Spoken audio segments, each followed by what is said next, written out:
বৃষ্টি উপেক্ষা করেই সোমবার ময়মনসিংহে পদযাত্রা ও সমাবেশ করেছে জাতীয় নাগরিক পার্টি এনসিপি। দুপুরে শহরে পৌঁছে খোঁজ খবর নেন জুলাই আন্দোলনে আহত ও শহীদ পরিবারের সদস্যদের। পরে বেলা 5টার দিকে শহীদ সাগর চত্বর থেকে পদযাত্রা করে টাউন হল মাঠে সমাবেশে বক্তব্য রাখেন কেন্দ্রীয় নেতারা। এ সময় এনসিপির নাম ব্যবহার করে চাঁদাবাজির জন্য দুঃখ প্রকাশ করে হাসনাত আব্দুল্লাহ বলেন, তেলবাজ ও সেলফিবাজ নেতাদের এনসিপিতে প্রয়োজন নেই। দুঃখজনক বিষয়, আমাদের নাম পরিচয় ব্যবহার করে এনসিপির ব্যানারকে ব্যবহার করে অনেকেই চাঁদাবাজিতে যুক্ত হচ্ছেন। আমরা মুখে মুখে বলবো নতুন রাজনৈতিক বন্দোবস্ত, কিন্তু আপনি কি করবেন চাঁদাবাজি? এই জিনিসগুলো কিন্তু আমরা বরদাস্ত করব না।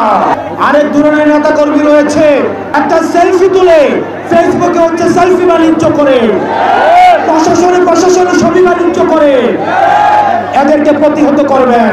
চাঁদাবাজদের বিরুদ্ধে রুখে দাঁড়ানোর ঘোষণা দিয়ে নেতাকর্মীদের জনগণের পাশে থাকার আহ্বান জানান এনসিপি আহ্বায়ক নাহিদ ইসলাম। নেতাকর্মীদের উদ্দেশ্যে আমাদের আহ্বান থাকবে, আপনারা জনগণের পাশে দাঁড়ান, জনগণের সমস্যা সমাধান করুন, আপনারা সামাজিক আন্দোলন গড়ে তুলুন।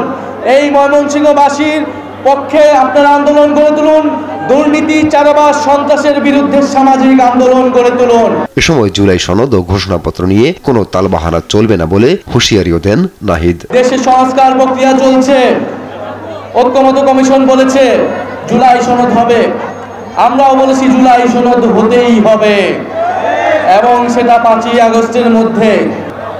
ইনশাআল্লাহ আমরা 5ই আগস্টের মধ্যেই জুলাই সনদ এবং জুলাই ঘোষণাপত্র আদায় করতে পারবো। বিগত সময়ে ময়মনসিংহ জেলা বিভিন্ন খাতে বঞ্চিত ও ক্ষতির মুখে পড়েছে উল্লেখ করে এই অঞ্চলের মানুষকে সঙ্গে নিয়ে প্রত্যাশিত বাংলাদেশ গড়ার ঘোষণা দেন নাহিদ ইসলাম। এর আগে সকালে জামালপুরে পদযাত্রা ও সমাবেশ করে এনসিপি। আপন অপু, নিউজ ডেস্ক, দেশ টিভি।